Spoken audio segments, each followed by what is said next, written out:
All right, guys, welcome back to the channel. We got a story coming from San Diego, California, where a 17-year-old girl was scolded for crying over seeing a transgender woman's genitalia at her local YMCA. Now, listen, I go to the gym and, sometimes I go to the locker room, the changing room, and I see old men just walking around there letting it hang, letting it swing. They don't care. They live very free up in there. And, that even... it bothered me a little bit sometimes. You just look over to the left or you look over to the right and you see something you weren't expecting to see.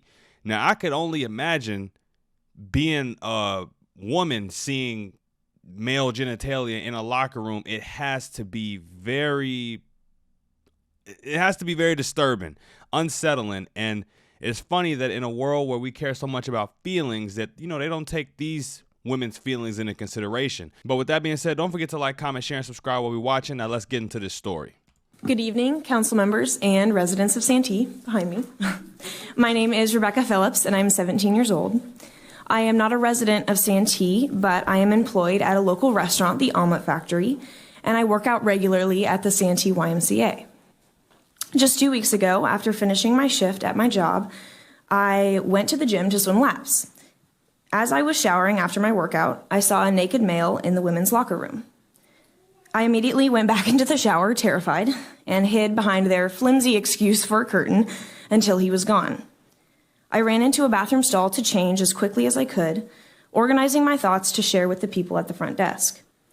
As I did so, I could only think of my 5-year-old sister, who I bring to this gym during the summer to enjoy their water slides.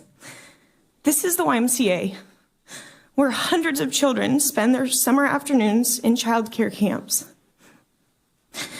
This is the YMCA where my little sister took gymnastics lessons. The locker room was supposed to be her safe haven to gossip with her friends and shower and change.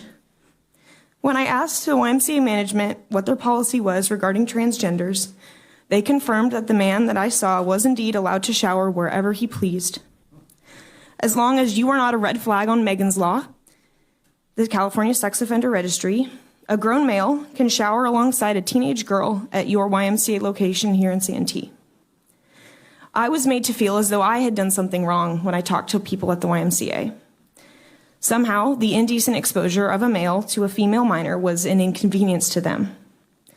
When my dad spoke to the sheriff's office, they told him that he should never allow me to shower there ever again. The YMCA wouldn't let my father speak to the manager of the Santee branch. After waiting several days, he finally received a call from Terry Moss, who is the director of membership for San Diego County.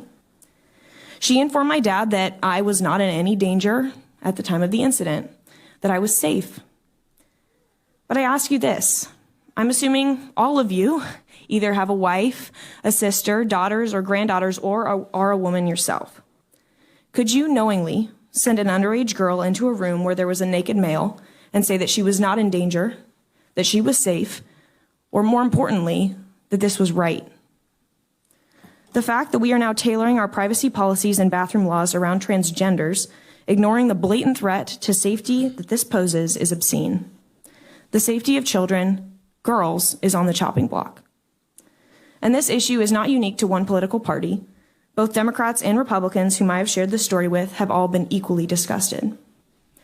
So I implore you all to take action. With great privilege comes great responsibility. Whether it's requiring transgenders to use the single-stall family restrooms or making them use the bathroom which aligns with their biological So it seems like under San Diego policy, as long as a transgender woman, aka a biological male, isn't on a sex offenders registry, that they're allowed to change, shower, be in the same locker rooms, bathrooms as biological women at any age. I would really like to see what the transgender person looked like, but based off her reaction, I'm assuming that they looked more manly than feminine.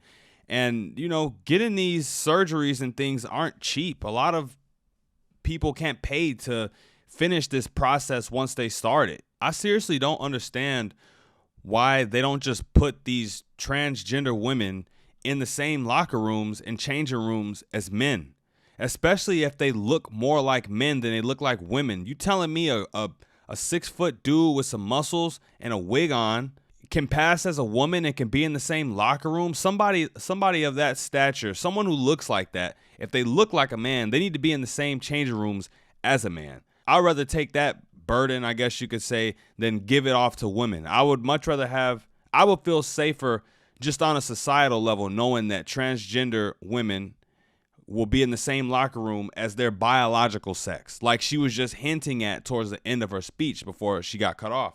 And it's important that we talk about this stuff because it could be coming to a gym near you or a fitting room or changing room near you. And if we don't say anything at all, then we could just kiss normalcy goodbye. This is too progressive for most people, and it opens up a very dangerous realm of possibilities of things that could happen. You know, like she just mentioned, she takes her little sister to this YMCA. Her little sister and her friends go to the YMCA. They're 5, 6, 7 years old, and they could be in the changing room. They could just happen to be in the changing room with a biological grown-ass male. The only thing that the YMCA mentioned is that nobody was in danger because of him being in the same changing room, but it's not only about being in danger. The simple presence alone is bothering. These trans rights that are masqueraded as human rights and humanitarianism could really be a terrible can of worms to open, and I personally think that it would be if we allow it to. They taken the innocence right out of the YMCA, and I think this is why this girl is crying. I mean, shout out to her. She's only 17 years old, you know, carrying herself very well here. But this is a situation where the rights of a man who wants to be a woman is taking more precedent over actual women, actual young girls, and it doesn't make any sense. But now that we want to be so woke and inclusive and say that trans women are women, this is what it opens us up to. Now, from a customer service standpoint, you would think that since there are more biological girls, biological women attending the YMCA than there are trans, that adhering to what women want who go to the YMCA would hold higher precedent over that of a trans person. But in today's woke world, an institution like a YMCA could easily be canceled over not accommodating someone that's trans. I could see that. But I think doing what's right shouldn't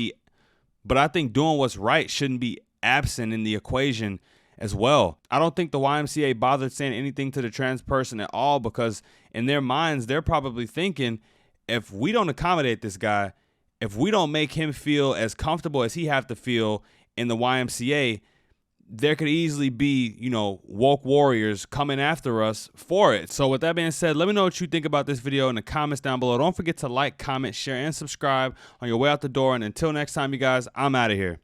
Peace.